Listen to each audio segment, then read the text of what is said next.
उसके पास tube within tube body plan है, मतलब 2 अलग अलग ओपनिंग है as mouth and the anus, ठीक है। Now let us move on to the next system of the cockroach, that is the circulatory system of the cockroach. Circulatory system को ही blood vascular system भी कहा जाता है. I request all of you to take out your textbook, page number 131 of your textbook. Please take out page number 131 of your textbook. With a pencil also to mark down the important things in your textbook. Be fast. Take out textbook, page number 131 and the pencil.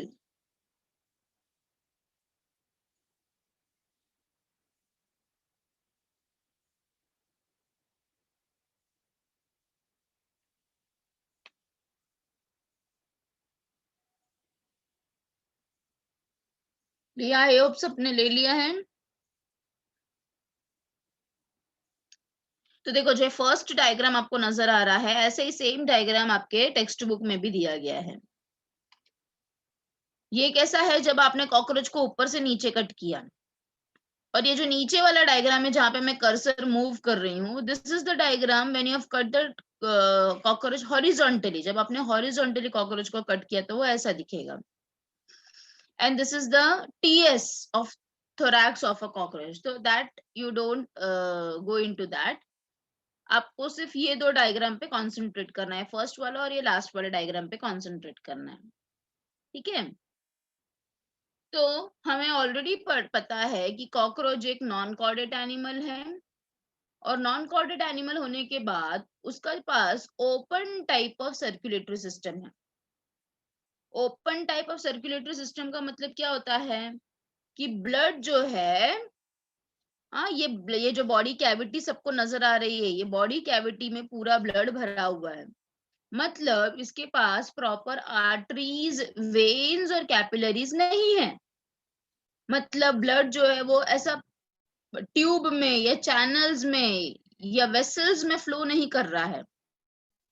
Blood जो है वो पूरे body cavity में present है।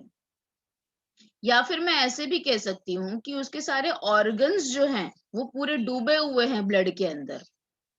Is that very clear?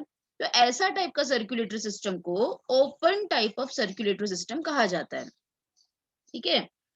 अब क्योंकि इसके body cavity में ब्लड भरा हुआ है, इसके लिए हमने पहले भी पढ़ा था कि ऐसे बॉडी कैविटी को हम क्या कहते हैं? कैन एनीबॉडी टेल मी, क्या क्या कहा जाता है ऐसे बॉडी कैविटी को? जब बॉडी कैविटी में ब्लड भरा है तो उसको क्या बोलते हैं? हेमोसिल। शाबाश बेटा, very good. It is called as a haemocoel. फिर हमने और एक चीज पढ़ा था कि जो कॉकरोच का ब्लड होता है वो रेड कलर का नहीं होता। क्यों रेड कलर का नहीं है? क्योंकि उसके ब्लड में आरबीसी नाम का पिगमेंट नहीं है। तो उसका ब्लड कौन से कलर का है? व्हाइट कलर का बोल सकते हो, या फिर कलरलेस है। तो ऐसा ब्लड जिसमें कोई कलर नहीं होता है या फिर कलरलेस होता है, ऐसे ब्लड को हम बोलते हैं हेमोलिम्फ। क्या बोलते हैं? हेमोलिम्फ। क्योंकि लिम्फ का जो कलर होता है वो कलरलेस होता है, और हेम का मतलब होता है ब्लड। तो ऐसा ब्लड जो कलरलेस है, इसके लिए हेमोलिम्फ। तो अभी देखो, आपने 2 टर्म्स पढ़े, एक तो हेमोसील और दूसरा है हेमोलिम्फ। Very clear? एक और चीज मैं आपको बताना चाहूंगी, क्योंकि कॉकरोच का ब्लड ये इसके बॉडी कैविटी में फ्लो कर रहा है, तो बॉडी कैविटी को एक और नाम से जाना जाता है, ठीक है। You can just note down over there that body cavity is also called as a sinuses. Sinuses, SINUSES, sinuses, या फिर sinus. You can see the spelling over here also. I am moving the cursor over here. तो sinus का मतलब होता है बेटा space, ठीक है। तो क्योंकि इसका ओपन सर्कुलेटरी सिस्टम क्या है, बॉडी में पूरा ब्लड घूम रहा है, तो I can also say the open circulatory system as the cockroach has sinus type of circulatory system और a lacuna type of circulatory system, okay? Now We can see now the blood vascular system is of open type. The blood, that means the blood is not flowing in the vessels and the capillaries, but the blood is actually moving in the internal space and comes in contact with the body organ. ठीक है. फिर मैंने आपको haemolymph के बारे में भी अभी जस्ट बताया. हेमोलिम्फ क्यों है? क्योंकि कलरलेस है. ये कलरलेस है, उसमें प्लाज्मा होता है. प्लाज्मा का मतलब होता है बेटा fluid part of the blood को हम प्लाज्मा बोलते हैं. हमारे भी ब्लड में प्लाज्मा होता है और ब्लड सेल्स होता है. वैसे इसके भी ब्लड में प्लाज्मा है which is the fluid part of the blood. And hemocyte, hemocyte का मतलब होता है सेल, हेम का मतलब होता है ब्लड सेल्स. तो कैसे है ये blood cells? Irregular white blood cells and leucocytes. White blood cells को ही हम ल्यूकोसाइट्स बोलते हैं. Very clear? इतना सबको समझ में आ गया है? यस. ये प्लाज्मा में क्या क्या होता है? Just in short I will tell you. Plasma में ज्यादा वाटर होता है. Yes, maximum is water. और ये वाटर के अंदर organic and inorganic solutes dissolved रहते हैं. This plasma is always rich in nutrients and the waste product. अभी कॉकरोच के बॉडी में we know that the nitrogenous waste product is in the form of uric acid. तो plasma में क्या होगा present? Uric acid. Is that very clear?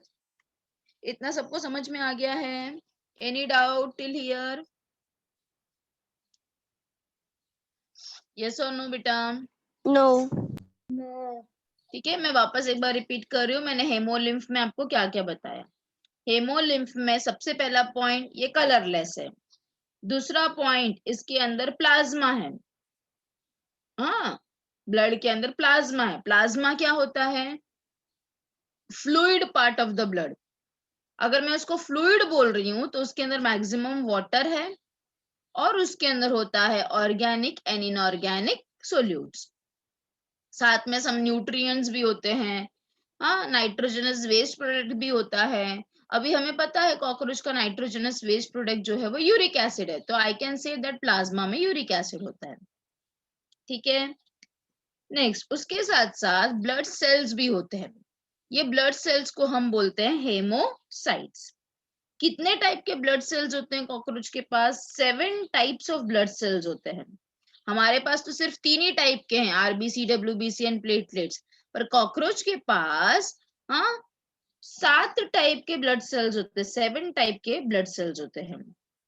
ठीक है, वो आपको इतना डिटेल में नहीं पढ़ना है. Next come to the hemocoel. Hemocoel को सीलोम, सील मतलब सीलोम मतलब बॉडी कैविटी. तो ये जो बॉडी कैविटी है इसका, ये 3 लेयर्स में डिवाइडेड है because of the diaphragm. Diaphragm का मतलब आपको मालूम है ना बेटा? देखो अभी ये वाला डायग्राम देखो, ये नीचे वाला डायग्राम देखो आप लोग. देखो ये जो डॉटेड लाइंस है, प्लीज सी केयरफुली. ये जो डॉटेड लाइंस है, where I am moving the cursor, this is the dorsal diaphragm. और ये जो नीचे वाला डॉटेड लाइंस है, this is the ventral diaphragm.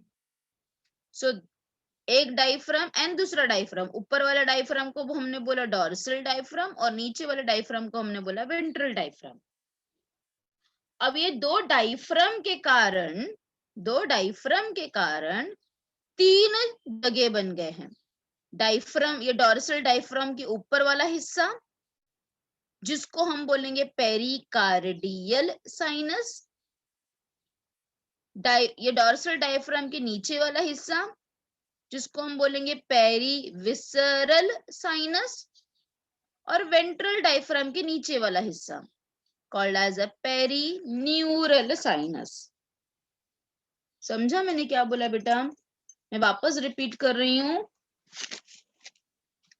Cockroach का जो बॉडी कैविटी है, वो 3 लेयर में डिवाइड हो गया है. 3 लेयर. कौन कौन से 3 वाले लेयर है? देखो, ये ऊपर वाला लेयर, ये बीच वाला लेयर और ये नीचे वाला लेयर. फिर आप मुझे पूछोगे कि ये 3 लेयर कैसे बने? तो उसका रीजन है, ये 3 लेयर बनने का कारण है ये 2 डायफ्राम. ऊपर की तरफ का जो डायफ्राम है उसका नाम है डॉर्सल डायफ्राम. जो नीचे की तरफ का डायफ्राम है उसका नाम है वेंट्रल डायफ्राम. तो ये दो डायफ्राम की वजह से, डोर्सल एंड वेंट्रल डायफ्राम की वजह से 3 लेयर्स बन गए, या 3 साइनस बन गए हैं, या 3 कैविटी बन गए, बॉडी कैविटी बन गई है, 3 टाइप की बॉडी कैविटी बन गई है। हमें पता है कि उसका हार्ट जो है वो कहाँ पर प्रेजेंट है बेटा, क्योंकि नॉन कॉर्डेट एनिमल है, तो हमारे से उल्टा होगा, हमारा हार्ट वेंट्रल साइड में है ना, हमारा हार्ट आगे की तरफ है। पर कॉकरोच क्योंकि एक नॉन कॉर्डेट एनिमल है, तो इसका हार्ट किधर होगा, पीछे के साइड में, मतलब डोर्सल साइड में होगा। समझा? हमारा नर्वस सिस्टम पीछे के साइड में है, डोर्सल साइड में, पर कॉकरोच का उल्टा होगा, क्योंकि नॉन कॉर्डेट है, उसका सब कुछ वेंट्रल साइड में होगा। तो जहां पर उसका हार्ट प्रेजेंट है, जो कि उसका डोर्सल साइड है, वो साइनस को, वो कैविटी को, वो ओपन स्पेस को हम क्या नाम दे रहे हैं, पेरिकार्डियल साइनस। कार्डियल मतलब जहां पर उसके हार्ट प्रेजेंट है। ये बीच का हिस्सा जहां पे हमने लास्ट लेक्चर में पढ़ा था, उसका एलिमेंट्री कैनाल वगैरह प्रेजेंट है। बीच का हिस्सा वही जगह है ना जहां पे उसका एलिमेंट्री कैनाल प्रेजेंट है। एलिमेंट्री कैनाल को हम किस ऑर्गन में बोल सकते हैं, visceral organ. Visceral means important organs. तो ये जो बीच का हिस्सा है, इसको हम क्या बोल सकते हैं, पेरी विसरल साइनस। यस, ऐसा जगह जहां पे विसरल ऑर्गन्स है और एक कैविटी है, so called as a peri visceral sinus. अब ये जो लास्ट वाला हिस्सा है, इसको बोला जा रहा है पेरी न्यूरल साइनस। क्यों न्यूरल बोला जा रहा है, बिकॉज वहां पर उसका नर्वस सिस्टम प्रेजेंट है, और क्योंकि वहां पे कैविटी है। I hope the things is very much clear. ये क्या है, this is the side view of the cockroach. जब आप साइड से कॉकरोच को कट करोगे, तो अब आपको ये 3 हिस्से नजर आएंगे। ठीक है, again I am repeating, cockroach का जो हेमोसील है, जो बॉडी कैविटी है, वो 3 लेयर्स में या 3 साइनस में डिवाइडेड है। What are the 3 sinus? Pericardial sinus, perivisceral sinus, and perineural sinus. How these 3 sinuses are formed? These 3 sinuses are formed due to the presence of 2 diaphragms. They are the dorsal diaphragm and the ventral diaphragm. Is that very much clear to all of you, beta? Shall I repeat it once again? Anyone जिसको नहीं समझ में आया है? Anyone?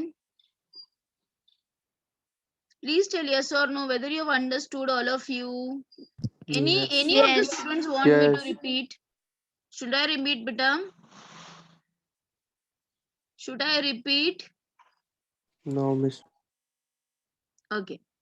Diaphragm होता क्या है, जैसे हमारे पास भी, आपने लोअर क्लासेस में पढ़ा होगा, हमारे पास भी डायफ्राम होता है, पता है ना आप सबको। हमारा जो रेस्पिरेटरी सिस्टम है और हमारा जो एब्डोमिनल रीजन है, उसके बीच में भी एक डायफ्राम प्रेजेंट होता है। यस, तो diaphragm is actually a partition. Diaphragm का मतलब क्या होता है बेटा, पार्टीशन, या फिर एक वॉल का जो काम कर रहा है, या एक सेप्टा का काम कर रहा है। सेप्टा का मतलब बायो में होता है वॉल। तो डायफ्राम भी देखो एक दीवार का काम कर रहा है, एक सेप्टा का काम कर रहा है, to separate the sinuses. And ये जो साइनस, ये जो सेप्टा होता है, वो किस चीज से बना होता है, फाइब्रोमस्कुलर सेप्टा होता है, मतलब फाइबर से बना हुआ मस्कुलर लेयर होता है। ठीक है, यस। चलो, now I will explain you about the things. So pericardial sinus, again I will repeat this. Thoracic and abdomen region of the body cavity or hemocoel is divided into 3 large space by 2 partition. ठीक है, what are the diaphragms? Just now I've told you, diaphragms are the fibromuscular septa. Septa का मतलब होता है partition.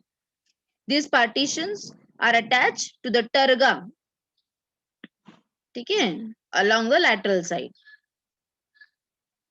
Next is the pericardial sinus, present dorsally below terga and encloses the heart. Perivisceral sinus, largest one and encloses the visceral organ. Perineural, ventral side above the sterna and enclosing the nerve cord.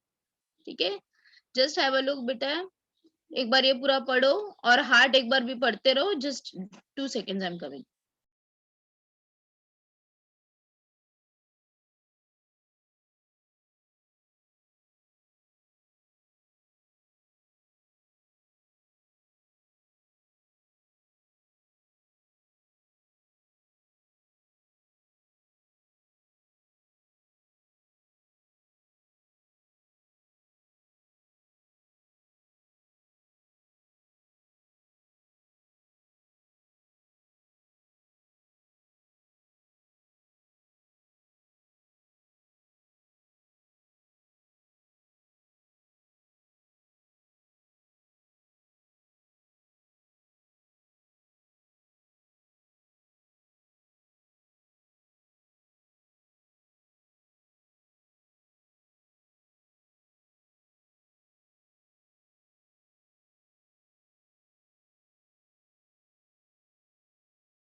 Okay, so all of you have seen this much part?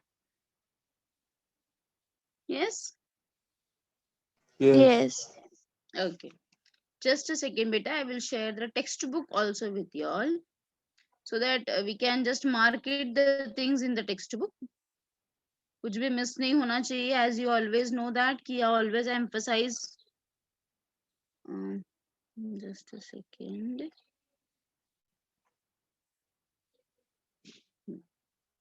Its page number is 130.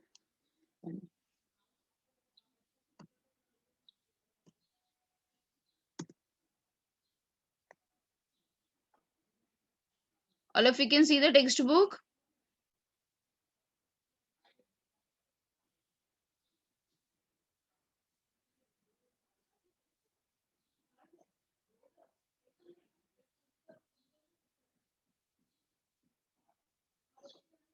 All of you can see the textbook, na beta? No. No. You can't see the textbook.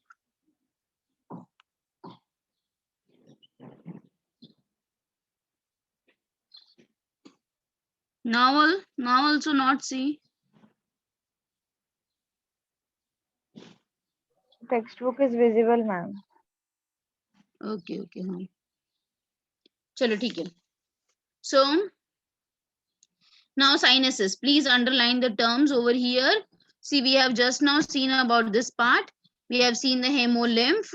Okay, we have seen the hemocoel. In the diaphragm, just underline the important terms. Dorsal diaphragm has 12 pairs of ellery muscles that we will be seeing now, just now कि ellery muscles क्या है, ठीक है. और इसके पास heart में भी 13 chambers of heart होता है. जैसे हमारे हार्ट में 4 चेम्बर्स होता है, वैसे इसके हार्ट में 13 चेम्बर्स हार्ट होता है. तो I will go to that afterwards. I was just explaining you about the sinuses.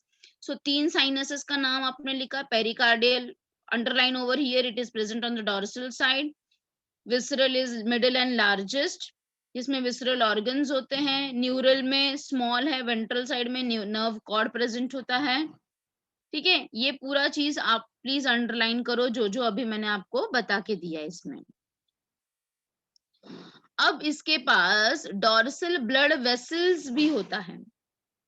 तो जो डॉर्सल ब्लड वेसल है, अभी आप मुझे बोलोगे कि मैम आपने तो मुझे बताया कि इसके पास open type of circulatory system है, तो फिर इसके पास ब्लड वेसल कहाँ से आ गया? तो इसके पास सिर्फ एक ही ब्लड वेसल है जो उसके हेड रीजन तक पहुंचाता है. ठीक है, इन the form of a big aorta. ठीक है, तो एक ही ब्लड वेसल है, बाकी कहीं पे भी इसके बॉडी में ब्लड वेसल नहीं है. सो ये कहां पर प्रेजेंट है डॉर्सल ब्लड वेसल? उसके पेरिकार्डियल साइनस में, जहां पर उसके हार्ट प्रेजेंट है. ठीक है, और ये जो है वो डिवाइडेड, जो blood vessel it is divided into posterior heart and anterior aorta. हाँ, ये एओर्टा क्योंकि डॉर्सल साइड में प्रेजेंट है, इसके लिए हम इसको डॉर्सल एओर्टा बोलते हैं, या फिर सेफेलिक वेसल बोलते हैं. सेफेलिक का मतलब क्या होता है बेटा? हेड रीजन को प्रोवाइड करने वाला ब्लड वेसल. ठीक है, हेड रीजन को प्रोवाइड करने वाला ब्लड वेसल. इसका हार्ट कितना बड़ा है? जस्ट 2.5 सेंटीमीटर लॉन्ग है. नैरो ट्यूब के जैसा स्ट्रक्चर है. कहां से स्टार्ट होता है? It starts from the 9th abdominal segment and it is x tends up till the first thoracic segment. Heart में कितने चेम्बर्स होते हैं? 13 चेम्बर्स होते हैं. ये जो 13 चेम्बर हार्ट है वो अगेन 2 रीजन में डिवाइडेड है. 13 में से 10 चेम्बर उसके एब्डोमिनल रीजन में है और 3 चेम्बर उसके थोरैसिक रीजन में प्रेजेंट है. हर एक चेम्बर के अंदर एक ओपनिंग है, एक स्लिट प्रेजेंट है. ठीक है, वो जो स्लिट है, वो जो ओपनिंग है, उसको हम ऑस्टियम बोलते हैं. यस, ऑस्टिया का मतलब होता है opening. Ostia are present along the lateral side of the first 12 chamber. हर एक ऑस्टियम के पास लिप के जैसा वाल्व लाइक स्ट्रक्चर है जिसमें से ब्लड फ्लो करता है. और हार्ट को मूव करने वाला, उसको ओपन एंड शट करने वाला उसके पास क्या होता है, एलरी मसल्स होते हैं। एलरी मसल्स, ये देखो ये हार्ट है, ये हार्ट को ओपन एंड क्लोज करने के लिए ये एलरी मसल्स प्रेजेंट है जो उसको मदद करेंगे। तो 13 चेम्बर हार्ट के लिए 12 पेयर्स ऑफ एलरी मसल्स हैं। ऐसा क्यों? तो अगेन आप डायग्राम में देख सकते हो कि 2 हार्ट चेम्बर के बीच में 1 पेयर ऑफ एलरी मसल है। 2 हार्ट चेम्बर के बीच में 1 पेयर ऑफ एलरी मसल है। तो जब भी बेटा आप ये डायग्राम ड्रॉ करोगे तो यू हैव टू ऑलवेज, क्या ध्यान रखना है आपको, you have to always see the this thing. Just a second बेटा, I will share the PPT one PDF. आपको काउंट करके ड्रॉ करना है 13 chamber heart. Now all of you can see this PDF once again, correct ना? So now again you can see over here about the heart, as you have read also before some time. So it is long, it is tubular, it is present on the dorsal side, funnel के जैसा 13 chamber heart है। Heart is present on the dorsal side of the thoracic and the abdomen region. 3 chamber in the thoracic region and 10 chamber in the abdomen region. मैं वापस repeat कर रही हूँ, 13 chamber heart में से 3 चेम्बर उसके thoracic reason में है, बाकी के 10 चेम्बर उसके एब्डोमेन रीजन में। हर एक चेम्बर जो है वो ओपन होता है, ठीक है। It is been guarded by a ventricular valves, और पोस्टीरियर में उसमें एक होल होता है जिसको हम बोलते हैं ऑस्टिया। ऑस्टिया में भी वॉल्व्स होगा जो ओपन एंड क्लोज कराने में उसका मदद कराएगा। Yes, next, now let us see the how the blood is flowing. Now I request all of you to please note down this part कि ब्लड कैसे फ्लो करता है कॉकरोच के केस में।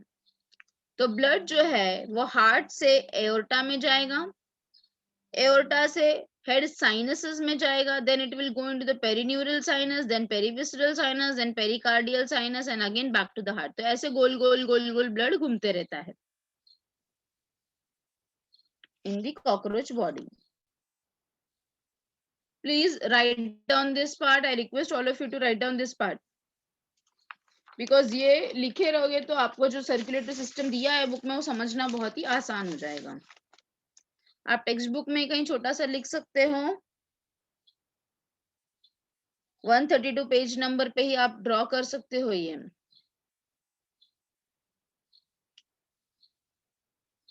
If you're done, please tell me yes.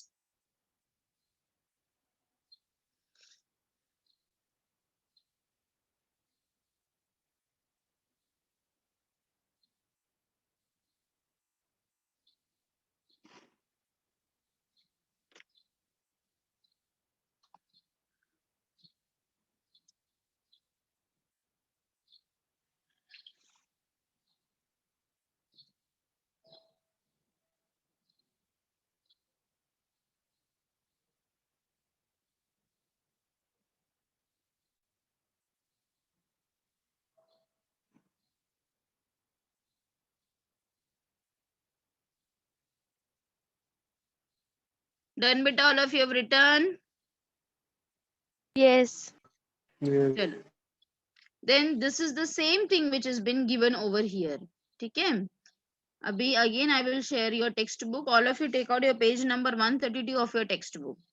अब ये फिर समझना आपको आसान हो जाएगा। जस्ट सेकेंड,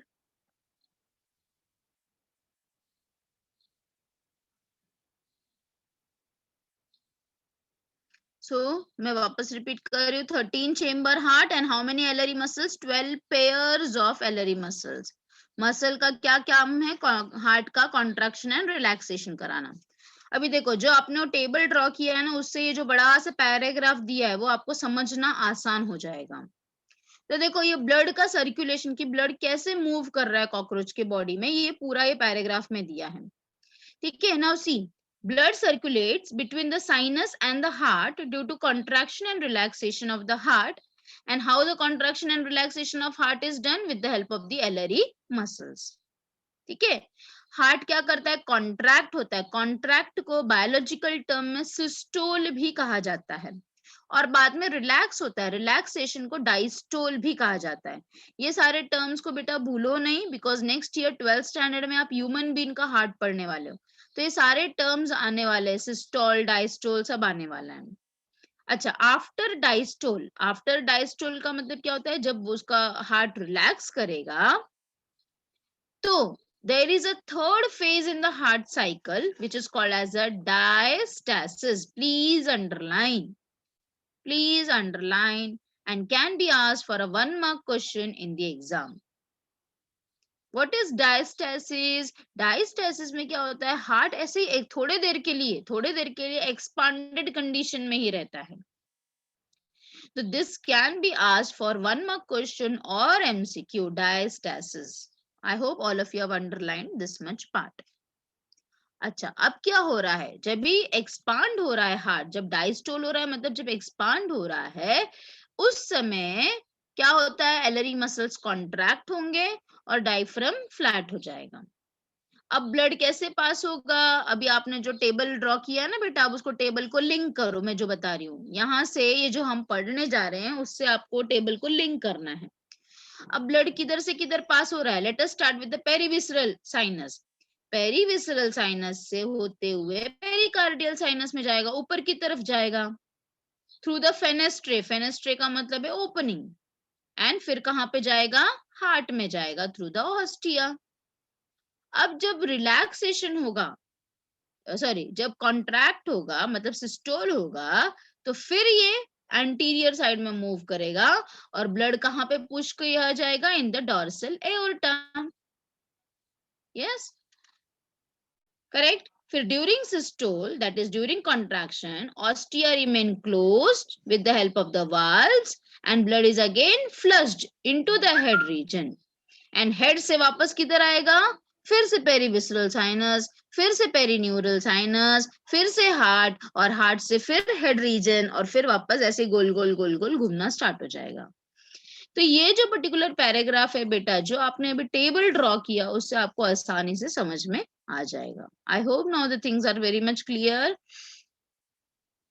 एलरी मसल्स बाद में रिलैक्स होंगे और फिर वापस ब्लड यही वे में फ्लो करेगा। This makes the blood move from pericardial to perivisceral. तो कैसे कॉन्ट्रैक्शन एंड रिलैक्सेशन के कारण ब्लड आगे की तरफ भी जाएगा और नीचे की तरफ भी घूमेगा, और ऐसे ही गोल गोल घूमते रहेगा बॉडी में ब्लड। हाँ, this is what is called as a circulation. Yes, any doubt in this particular paragraph also? Anyone is having any doubt, please tell me.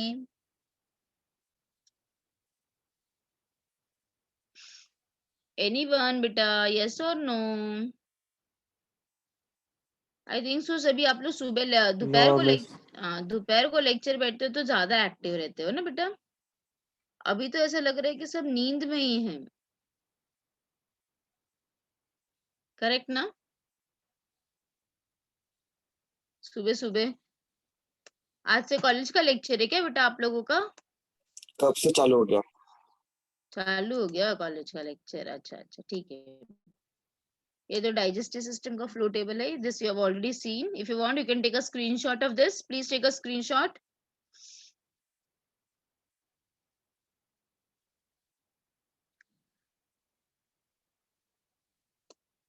ये हमने ऑलरेडी पढ़ा है। I just wanted to go to the respiratory system. Yes, respiratory system छोटा सा है बेटा, तो ये हम रेस्पिरेटरी एंड एक्सक्रीटरी समझ लेते हैं। Respiratory system which helps in the respiration, respiration का मतलब है एक्सचेंज ऑफ गैस, है ना? तो रेस्पिरेटरी सिस्टम में इसके पास network of white shining tubes है, trachea that opens out by 10 pairs of spiracles.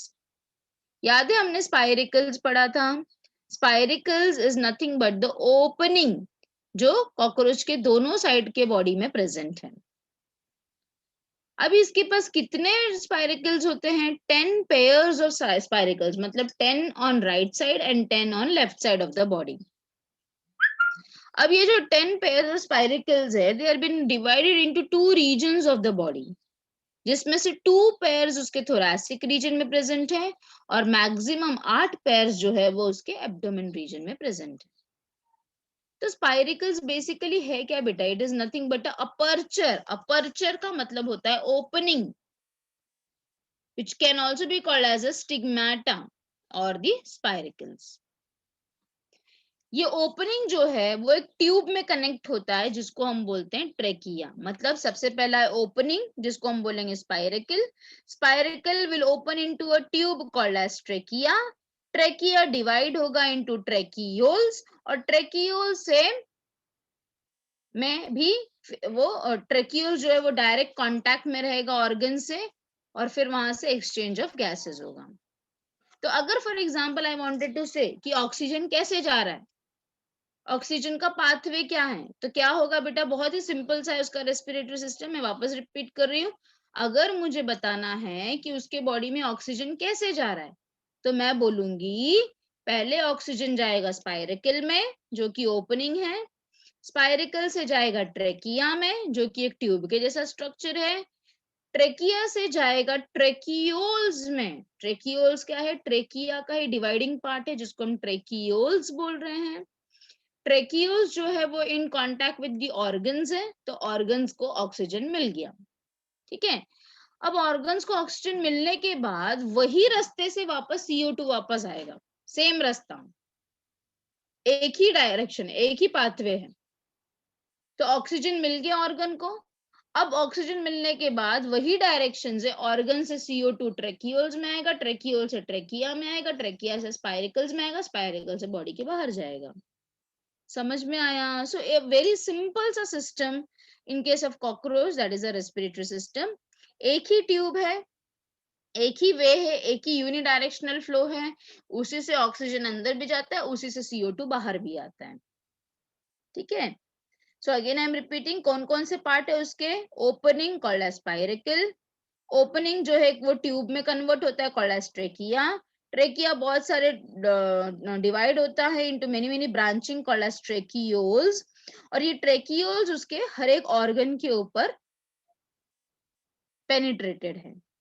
ठीक है, तो हर एक ऑर्गन में ट्रेकियोल से वो CO2 देगा एंड CO2 लेगा। ठीक है, तो अब इतना समझने के बाद let us see the points what are being written. So opening of the spiracle is regulated by the sphincters, no doubt. Sphincters होते हैं, sphincters are nothing but the valve like structure which helps in the opening and closing of the spiracles. Spiracle open होता है into trachea जो tracheoles में divide होगा which will penetrate the tissues. Terminal part of the tracheoles contain fluid that helps in the exchange of this CO2 and oxygen by diffusion. During intense activity, मतलब जब cockroach बहुत ज्यादा fast भाग रहा है, बहुत फास्ट कुछ काम कर रहा है, तो fluid is withdrawn from the tracheole so that more empty large space is available and air reaches the tissue cells directly for quick oxygen supply. मतलब जब कॉकरोच एकदम इंटेंस एक्टिविटी में, मतलब बहुत दौड़ रहा है, बहुत भाग रहा है, बहुत कुछ ज्यादा कर रहा है, उस वक्त वो फ्लूइड जो है इज विथड्रॉन फ्रॉम द ट्रेकियोल्स। अभी हमने बताया कि ट्रेकियोल्स के अंदर फ्लूइड है, पर जब भी बहुत ज्यादा कॉकरोच एकदम कुछ हाइपर एक्टिविटी में इन्वॉल्व है, मतलब कुछ डर गया है, कुछ भाग रहा है, तो उस समय ये फ्लूइड ये ट्रेकियोल्स में से निकल जाएगा और ज्यादा से ज्यादा एयर टिश्यू पे तक जाएगा ताकि ज्यादा ऑक्सीजन मिले। Blood has no role in the respiratory gas exchange.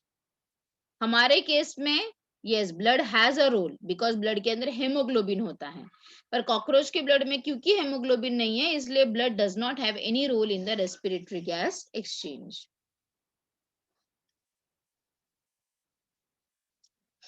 Is that clear beta, this much also? Now you can Yeah, see it with makes a very this diagram also. Now this diagram you can see, आपके book में सिर्फ यही वाला diagram दिया है, but now you can correlate with this diagram. देखो ये यहाँ पे सारा ओपनिंग्स है on both the sides. This is the spiracle, ये वाला ट्यूब इज ट्रेकिया, और ये जो ब्रांचिंग आप देख रहे हो दिस आर द ट्रेकियोल्स। और हर एक ट्रेकियोल्स किसके ऊपर प्रेजेंट होता है? कोई ना कोई टिश्यू के ऊपर प्रेजेंट होता है।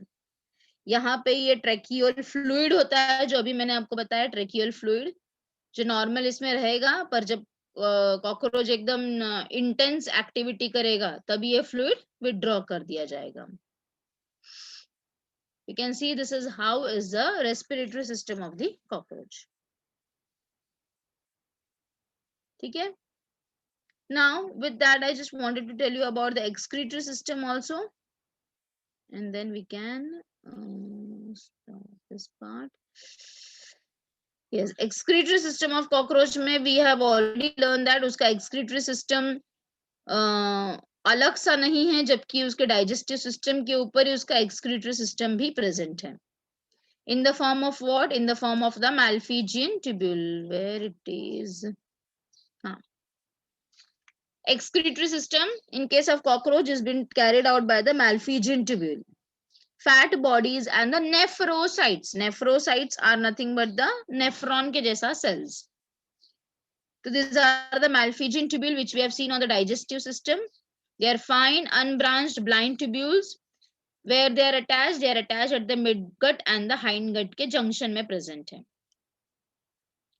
These Malpighian tubules were floating in the hemolymph, and what is the function? They were absorbing the nitrogenous waste and converting into the uric acid. Uric acid, ठीक है. Body fat जो है, that is the fat cells extract the excretory product from the blood, and the nephrocytes, they are large binucleated cells found attached to the dorsal diaphragm. Malpighian tubule yellow colour का होता है, ectodermal in origin होता है और 150 इन number होता है. ठीक है. The main important thing over here is cockroach excretes uric acid, and therefore it is called as uricotelic animal. Uricotelic animal. इसके साथ साथ I just wanted to tell you one more thing. Male cockroach के पास, जैसे अगर ये female cockroach है तो female के पास Malpighian tubule होगा, फैट बॉडीज होगा, नेफ्रोसाइट्स होगा. पर जो मेल कॉकरोच होता है ना, उसके पास एक और ग्लैंड होता है जिसका नाम होता है uricose gland. Please note down, it is not been there in the slide. Male cockroach के पास एक और ग्लैंड होता है जिसको हम बोलते हैं यूरिकोज ग्लैंड, जो सिर्फ और सिर्फ मेल कॉकरोच में होता है, and the function is it also helps in excretion. ठीक है.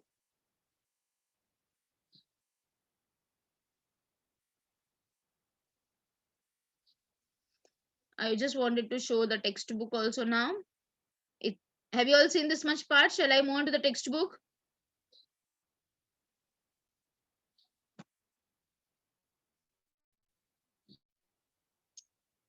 So diagram is important, all of you. What are the things you have underlined over here? You can see the spiracles, trachea, tracheoles, and the tracheolar fluids also. So you have to note down about the spiracles. Spiracles are 10 pairs divided into the two region, 2 thoracic and 8 abdominal. Trachea क्या है? एक छोटा सा tube के जैसा structure है, 1 mm का tube है ये. यस, ट्रेकिया के ऊपर काइटिन का कवरिंग प्रेजेंट है, इनर साइड में काइटिन का कवरिंग है जिससे कि वो ट्यूब कोलैप्स ना हो सके. ओके. फिर आता है ट्रेकियोल्स का नंबर. ट्रेकियोल्स बहुत ही फाइन ट्यूब्यूल्स है without chitin. Chitin is a hard substance, so without chitin tracheoles are there, जिसके कारण एक्सचेंज ऑफ गैसेस आसानी से हो सकता है. ठीक है. Yes. Then we have seen about the excretory system. Excretory system में Malpighian tubule है, जो थिन है, येलो कलर का ट्यूब है, एक्टोडर्मल है, 150 इन नंबर है. Malpighian tubule यहाँ पे दिया गया है डिटेल में. Malpighian tubule में it is having the glandular epithelium. Yes. उसमें सिक्रेटरी सेल्स होते हैं एंड एब्जॉर्प्टिव सेल्स होते हैं. क्या सिक्रेट करते हैं? They are converting the waste into uric acid, and therefore the cockroach is called as a uricotelic animal. Underline uricotelic animal. इसके साथ साथ फैट बॉडीज होता है, अभी हमने देखा फैट बॉडीज होते हैं, नेफ्रोसाइट्स होते हैं. Yes, it has been given over here. You can just underline over here and make a star mark over here in the textbook. Uricose glands are present only in case of male cockroach, which helps in the excretion. Then in cockroach, urate cells को ही हम nephrocytes बोलते हैं. So please underline, nephrocytes को urate cells भी बोला जाता है. Urate cells, fat bodies, ये सारे मिलके excretion कराते हैं. ठीक है. Now last point is again very important. Some nitrogenous waste are deposited in the cuticle. Cuticle का मतलब क्या होता है बेटा? What do you mean by molting? मैंने molting बताया था फर्स्ट लेक्चर में. Do you know what do you mean by molting? Can anybody tell me about the molting? Shedding of exoskeleton. Very good बच्चा. Shedding of exoskeleton. शाबाश. Yes. So देखो कुछ nitrogenous waste उसका cuticle मतलब body wall में deposit हो जाता है.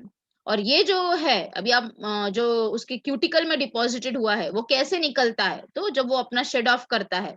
क्यों शेड ऑफ करता है अपने एक्सोस्केलेटन को? बिकॉज कॉकरोच ग्रो नहीं कर पाएगा नहीं तो ग्रो करने के लिए वो मोल्टिंग करता है. ठीक है, वेरी गुड.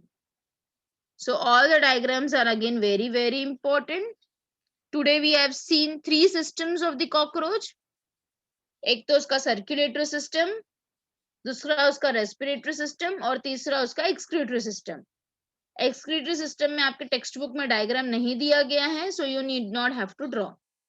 बट ये जो कॉकरोच का सर्कुलेटरी सिस्टम है इसमें आपको क्या इंपॉर्टेंट रखना है बेटा? याद, आपको 13 ड्रॉ करना है. ये जो बीच का ट्यूब दिख रहा है आपको, ये 13 काउंट करके ड्रॉ करना है. और एलरी मसल्स किधर ड्रॉ करोगे? 2 हार्ट चेम्बर के बीच में 1 पेयर ऑफ एलरी मसल्स. आप देख सकते हो डायग्राम को अच्छी तरह से कि 2 हार्ट चेम्बर के बीच में 1 पेयर ऑफ एलरी मसल्स आपको ड्रॉ करना है. तो क्योंकि हम 2 हार्ट चेम्बर के बीच में 1 pair of alary muscles draw करते हैं, इसके लिए 12 पेयर्स ऑफ एलरी मसल्स आपको ड्रॉ करना है. तो again you have to count and draw 12 pairs of alary muscles and 13 chamber heart. तो यहाँ पे आपको ये याद रखना जरूरी है. यहाँ पे ऐसे कुछ जरूरी नहीं है, आप कितना भी ट्रेकियोल्स ड्रॉ कर सकते हो. ठीक है, ये सारे लेबलिंग्स नहीं भी लिखोगे तो भी चलेगा. The main labellings which is very very important is spiracle, chitinous lining, ये इंपॉर्टेंट है. ट्रेकिया, इसको लेबल करना इंपॉर्टेंट है. And tracheoles and the tracheal fluid and the muscle fibre. बस इतना ही लेबलिंग इंपॉर्टेंट है. आप एपिथेलियम नहीं भी याद रखोगे चलेगा, स्मॉल ट्रेकियोल्स नहीं भी याद नहीं लिखोगे तभी भी चलेगा. ठीक है, और एक्सक्रीटरी का तो कोई डायग्राम ही नहीं है, so it is out of question. But इसके अंदर से बहुत सारे चीज इंपॉर्टेंट है, जैसे कि uricotelic, uricose gland, urate cells. And the question can be asked कि उसके क्यूटिकल के ऊपर का नाइट्रोजनस वेस्ट कैसे रिमूव होता है? तो the answer should be by moulting. ठीक है, any doubt? Anybody is having any doubt? All of you have underlined, all of you have tick mark the things whatever has been there. और circulatory system में क्या क्या important है? Hemolymph, hemocoel, all the 3 sinuses, pericardial, perivisceral, perineural. अच्छा, all of you have taken the screenshot of this particular diagram. If not, I will just again show you, and please take the screenshot of this diagram so that पढ़ते वक्त आपको याद रहेगा कि पेरीविस्ट्रल, peri, ये sinus क्या है. ये वाला डायग्राम का please take a screenshot all of you. See, I'm moving the cursor over here. Please take a screenshot of this particular diagram.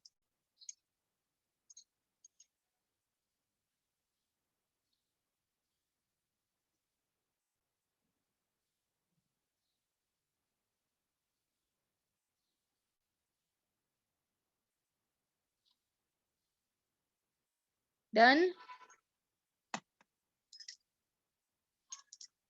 लिया सबने स्क्रीनशॉट? एक बार देख लो, just a quick recap whatever we have learned today.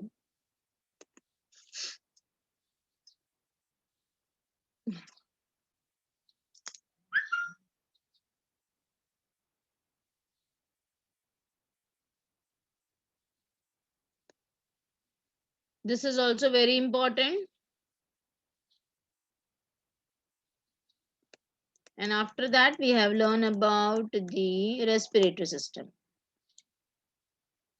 So you can correlate with this particular diagram. ये पूरा tube को यहाँ पे एक ट्यूब को यहाँ पे बड़ा करके बताया है. You can see the spiracles, 2 pairs of spiracles in the thoracic region. First thoracic spiracle, second thoracic spiracle. और बाकी के सारे spiracles, first to 8 in the abdomen region. First abdominal spiracle, 8th abdominal spiracle. Same thing is present on this side also. Okay. And then lastly, we have learned about the excretory system. So you can see that excretory system,